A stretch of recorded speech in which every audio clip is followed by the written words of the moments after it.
بیچاری کئی روز سے دم توڑ رہی ہے، ڈر ہے خبر بد نہ میرے منہ سے نکل جائے۔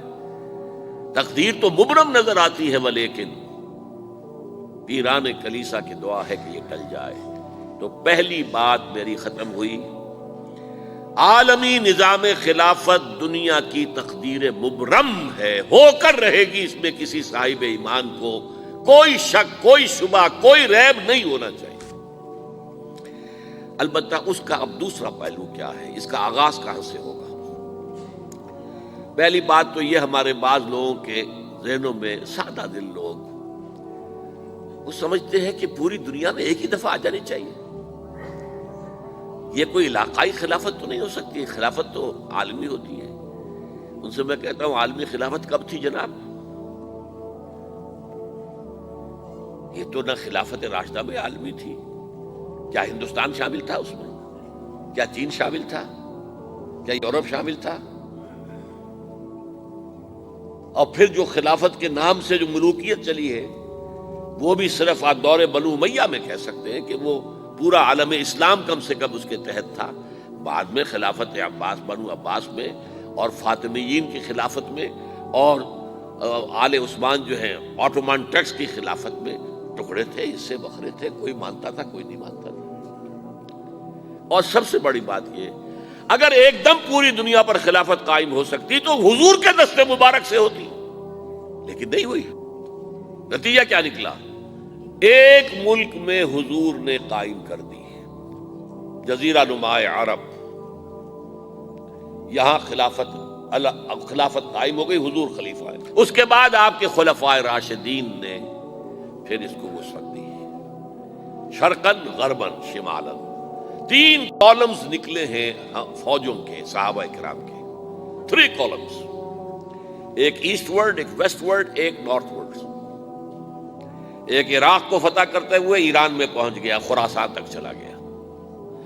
ایک شام کو فتح کرتے ہوئے اور پھر سینائی پیننسولا سے ہو کر افریقہ میں داخل ہوا اور اٹلانٹک تک پہنچ گیا۔ تیسرا سیدھا شمال میں گیا، لیکن یہ زیادہ دور نہیں جا سکتا تھا، کوکیشین ماؤنٹینز آ گئے، کوہ قاف۔ اس زمانے میں تو یہ یوں سمجھیے کہ امپیسیبل تھا نا، کوہ قاف، لہذا وہاں آ کر رک گیا۔ اب بھی یہ ہوگا، کسی ایک جگہ سے شروع ہوگا پھر پھیلے گا، اس کے سوا کوئی چارہ کار ہے ہی نہیں۔ اگر ہر جگہ پوری دنیا میں ایک ہی وقت میں ہو سکتا تو حضور کے دست مبارک سے ہوتا صلی اللہ علیہ وسلم۔ اب وہ نقطہ کون سا ہوگا، نقطہ آغاز کون سا ہوگا؟ اس میں پہلی بات تو میں نے کہا، جو شک کرے گا اس کا پھر ایمان مشکوک ہے۔ ہوگا، لازماً ہوگا، گلوبل ہوگا، پوری دنیا میں ہوگا۔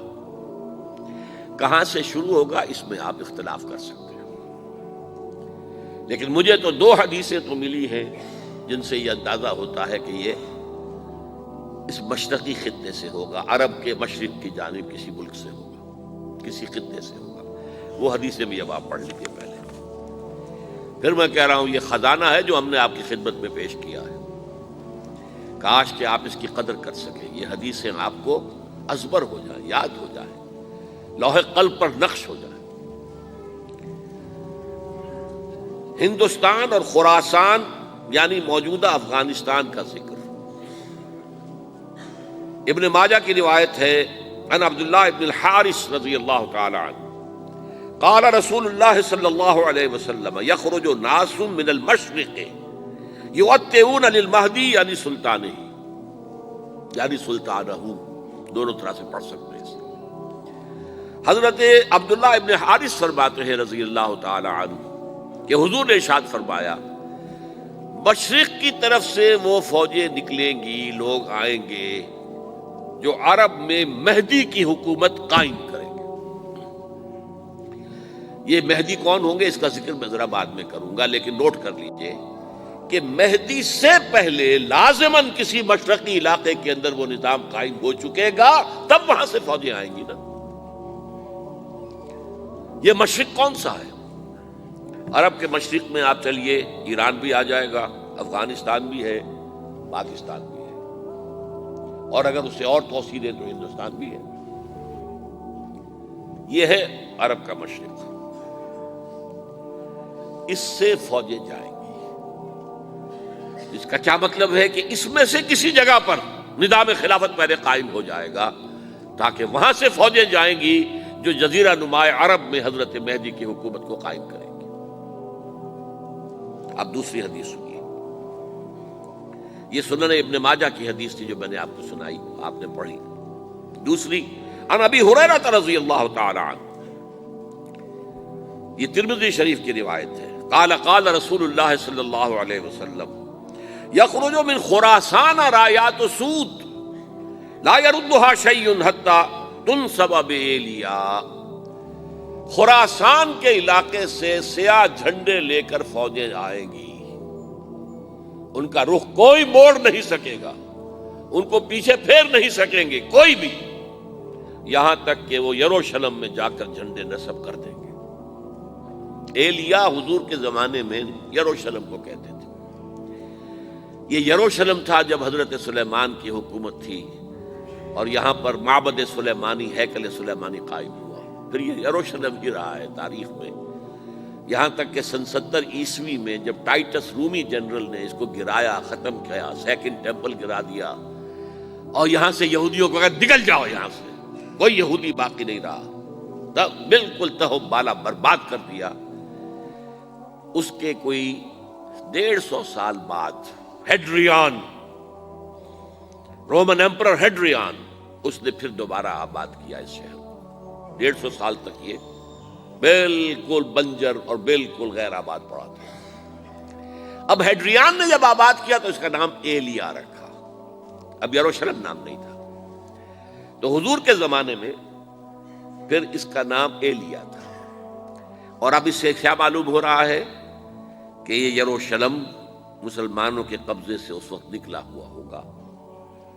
ایک دفعہ پہلے نکلا تھا، سن 1099 عیسوی میں مسلمانوں کے ہاتھ سے نکلا، کروسیڈرز عیسائیوں نے آ کر اس کو قبضے میں کیا، لاکھوں مسلمانوں کو مارا، قتل کیا۔ اس کو 1187 عیسوی میں واپس لیا ہے۔ کس نے لیا ہے؟ صلاح الدین ایوبی، کرد۔ عرب کھوکھلے ہو چکے تھے، عربوں نے کھویا، واپس نہیں لے سکے، بہت حکومت کر چکے تھے، 400-500 برس کی حکومت کر کے، اور ان کے عیش اور ان کے آرام، اب ان میں جان نہیں تھی کہ وہ واپس لے سکے۔ واپس لینے والا گرم کرد خون تھا، صلاح الدین ایوبی۔ تو گویا کہ اب آپ سمجھئے کہ 88 برس تک عیسائیوں کا قبضہ رہا یروشلم پر۔ اب 1967 میں یہودیوں نے قبضہ کیا ہے، اور اب 38 برس تو ہو گئے، 88 نہیں تو 38 برس تو ہو گئے ہیں۔ لیکن وہ دور آئے گا کہ اب پھر لیں گے، لینے والے عرب بھی نہیں ہوں گے، خراسان کے علاقے سے فوجیں آئیں گی۔ یہ خراسان کیا تھا؟ ایلیا تو میں نے آپ کو بتا دیا، یروشلم کا نام ہے۔ خراسان اس زمانے میں ایک بہت بڑے ملک کو کہتے تھے، کچھ حصہ پاکستان کا بھی اس میں شامل ہے، کچھ حصہ ایران کا بھی ہے۔ ایران کے اس حصے کو اب بھی خراسان کہتے ہیں، وہ ایک صوبہ ہے۔ خراسان ایک صوبہ ہے ایران کا، چھوٹا سا۔ پاکستان میں خاص طور پر یہ جو علاقہ مالاکنڈ ایجنسی کہلاتی ہے، اس سے اوپر جتنا علاقہ ہے، اور یہ جو واخان کی ایک پٹی آتی ہے اوپر، واخان افغانستان کی ایک پٹی سی دم سی چلی آتی ہے جو جا کر چائنا کی سرحد سے مل جاتی ہے، یہاں سے لے کے یہاں تک یہ جو مالاکنڈ کا وہ درہ ہے اور پہاڑ ہے، یہ بھی خراسان کا حصہ ہے۔ باقی تقریباً 2/3 آف افغانستان ساؤدرن حصہ نہیں ہے خراسان کا حصہ، یہ سیستان کہلاتا تھا، یہ خراسان نہیں ہے۔ لیکن یہ کہ اوپر کا 2/3 آف افغانستان، اور اس کے ساتھ یہ جو عرب، جو اب یہ ترک ممالک آزاد ہوئے ہیں سوویت یونین کی ڈسولوشن کے ساتھ، یہ سارا علاقہ کہلاتا ہے خراسان بزرگ، دی گریٹ خراسان۔